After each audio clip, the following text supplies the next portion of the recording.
हिमाचल प्रदेश में अभी सियासी ड्रामा थम नहीं रहा है। विक्रमादित्य सिंह ने अपने फेसबुक प्रोफाइल से इंडियन नेशनल कांग्रेस यानी कि आईएनसी और मिनिस्टर का टैग हटा दिया है और इसकी जगह उन्होंने हिमाचल का सेवक लिखा है। सोशल मीडिया पर अब इसके अलग अलग मायने निकाले जा रहे हैं, खासकर तब जब विक्रमादित्य सिंह पिछले कल पहले बागी विधायकों से मिलने चंडीगढ़ आए और शाम को दिल्ली रवाना हुए। इस बीच हिमाचल में बीते कल यानी 1 मार्च को विक्रमादित्य सिंह के अमित शाह और जगत प्रकाश नड्डा जेपी नड्डा से मिलने की चर्चाएं तेज रहीं। हालांकि इन अटकलों पर बीती शाम को सीएम सुखविंदर सिंह सुक्खू ने ये कहकर विराम लगाया कि विक्रमादित्य को उन्होंने ही भेजा है। इसी के साथ ही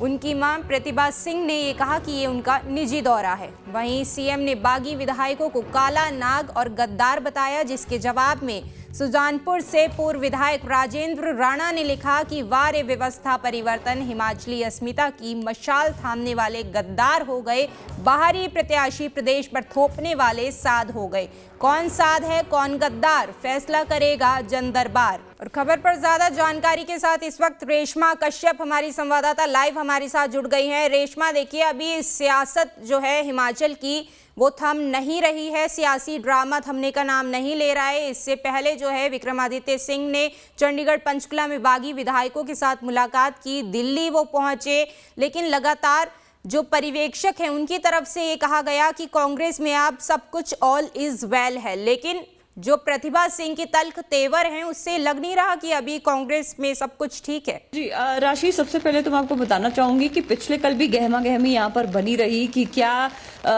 अब नई परिस्थितियां बनेगी, सरकार के ऊपर अभी जो खतरा बना हुआ है क्या वो टल गया है। एक सवाल ये भी लगा कि क्या विक्रमादित्य सिंह भाजपा में जा सकते हैं। तो सुबह से लेकर ही इसको लेकर अलग अलग हम कह सकते हैं कि अटकलें भी आई, अपडेट्स भी आई, लेकिन अभी भी अगर हम कहें तो खतरा टला नहीं है, क्योंकि भाजपा एकदम से यहाँ पर खामोश नजर आ रही है। तो ऐसे में हो सकता है कि आने वाले समय में बड़ा जो फैसला है, यहाँ पर बड़ा जो कदम है भाजपा की ओर से उठाया जाता है। अब अगर हम बात करें विक्रमादित्य सिंह की, पिछले कल वो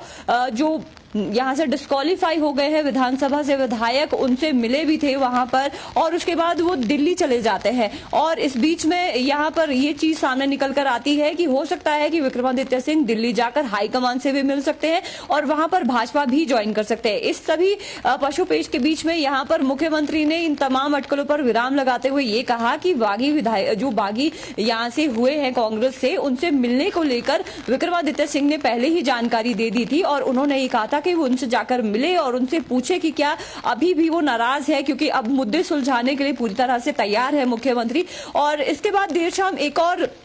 सोशल मीडिया पोस्ट में ये चीजें देखी गई कि उन्होंने अपने नाम से अपना जो डेजिग्नेशन है और जो कांग्रेस का एक जो डेजिग्नेशन होता है वो वहां से हटा दिया गया है। लेकिन जब इस बारे में पूछताछ की गई तो सामने निकलकर ये आया कि जब ये पूरा प्रकरण चल रहा था राज्यसभा के चुनावों से लेकर, विक्रमादित्य सिंह की ओर से ये सारी चीजें उससे पहले से ही हटा दी गई थी। और अगर हम उनका फेसबुक प्रोफाइल देखें या फिर हम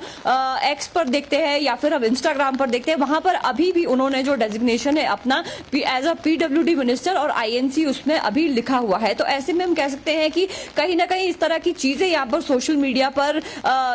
जानबूझ के डाली जा रही है, क्योंकि इससे पहले भी कि मुख्यमंत्री ने इस्तीफा दे दिया है, इस तरह की चीजें यहाँ पर सामने निकल कर आई थी। लेकिन बाद में इसका जब खंडन यहाँ पर किया गया तो तमाम चर्चाओं पर यहाँ पर विराम लगाया गया। लेकिन अभी हम कह सकते हैं कि एक और जहाँ पर मुख्यमंत्री कह रहे हैं कि सारी चीजें ठीक है और जिनकी नजरअंदाज जिन्हें किया गया था और जो बड़े यहाँ पर वरिष्ठ जो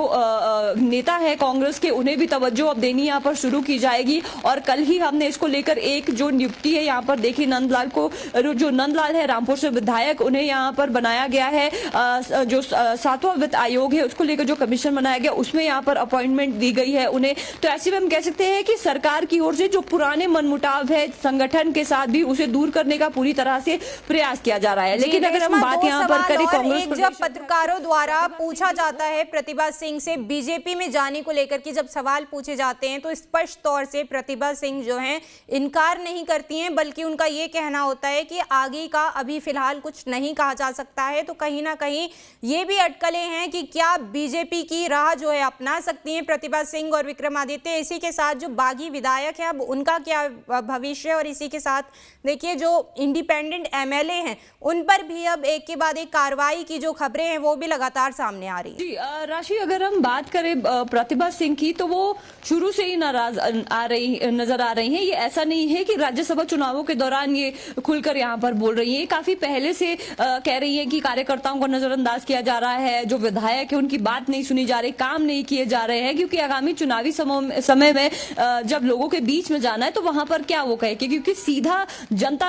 इसका जो जवाब है विधायकों से मांगेगी कि काम क्यों नहीं हो रहा है। और इसको लेकर वो कई बार मुख्यमंत्री से भी ये बात कह चुकी है, हाईकमान से भी यहाँ पर ये चीजें कह चुकी है। तो ऐसे में संभावनाएं बीच में ये जरूर बन रही थी कि जो प्रतिभा सिंह है वो भाजपा में यहाँ पर जा सकती है, क्योंकि राजनीति है, राजनीति में यहाँ पर कब क्या हो जाए इसके बारे में कुछ नहीं कहा जा सकता। तो ऐसे में हम कह सकते हैं कि खतरा अभी भी बना हुआ है। स्पष्ट तौर पे तो इस बारे में वो नहीं कह रही है, लेकिन ये जरूर उनका कहना है कि फिलहाल कोऑर्डिनेशन कमेटी यहाँ पर बनाई गई है और देखना होगा कि ये जो कोऑर्डिनेशन कमेटी है सरकार और संगठन के बीच में कितना समन्वय स्थापित करने में सफल रहती है, ये तो आने वाले वक्त में ही पता चलेगा। इसके अलावा अगर हम बात करें, जो डिस्क्वालिफाइड विधायक है उनका भविष्य यहाँ पर पूरी तरह से निर्भर करता है, क्योंकि पिछले कल वो सुप्रीम कोर्ट में यहाँ पर चले गए हैं और सुप्रीम कोर्ट से अगर यहाँ पर स्टे मिल जाता है, मैं आपको संभावनाएं बता रही हूँ कि भविष्य में यहाँ पर क्या हो सकता है कि आगे जो, क्योंकि भाजपा भी यहाँ पर हम कह सकते हैं कि अवसर ढूंढ रही है इस पूरी परिस्थिति में। अगर स्टे मिल जाता है यहाँ पर इन 6 विधायकों को सुप्रीम कोर्ट से,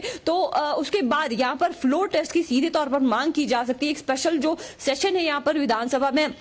उसकी मांग की जा सकती है, क्योंकि सदन के दौरान भी एक अविश्वास प्रस्ताव को लेकर उन्होंने कहा था कि फ्लोर टेस्ट यहां पर होना चाहिए, लेकिन वो संभव नहीं हो पाया क्योंकि परिस्थितियां हम लगातार अपडेट करा ही रहे। लेकिन आने वाले समय में ऐसा हो सकता है कि अगर ये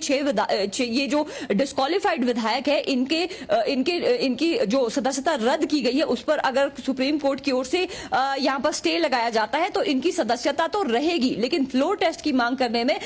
सदन के अंदर वहां पर बहुमत जरूर यहाँ पर भाजपा के पास चला जाएगा, क्योंकि 3 इंडिपेंडेंट जो विधायक है, अभी वर्तमान में जो परिस्थिति है 25 विधायक यहाँ पर भाजपा के पास है, ठीक, और 3 जो विधायक है इंडिपेंडेंट विधायक है वो भी भाजपा का समर्थन कर रहे हैं। 6 ये जो डिस्क्वालिफाइड विधायक है इनकी सदस्यता भी वापस आ जाएगी और ये भी भाजपा का समर्थन करेंगे। तो ऐसे में 34 क्योंकि 68 विधानसभा क्षेत्र है तो 68 में से 34 भाजपा के पास आ जाएंगे, 34 आपके कांग्रेस के पास आ जाएंगे। जी, बहुत शुक्रिया रेशमा तमाम जानकारी के लिए। ठंडी वादियों के बीच आप खड़ी हुई हैं, लेकिन इस बीच जो हिमाचल का सियासी पारा है वो बेहद गर्म है और लगातार जो है अभी तक अटकलें खत्म नहीं हुई हैं तमाम बातों को लेकर के, और इसी के साथ ही लगातार जो सुक्खू सरकार की मुश्किलें हैं अभी पूरी तरह से खत्म नहीं हुई हैं। लगातार जो है दोनों के बीच वार पलटवार का सिलसिला जारी है, चाहे प्रतिभा सिंह गुट की बात की जाए या फिर सीएम सुक्खू गुट की बात की जाए। लगातार जो है अभी हिमाचल में सियासी ड्रामा थमने का नाम नहीं ले रहा है।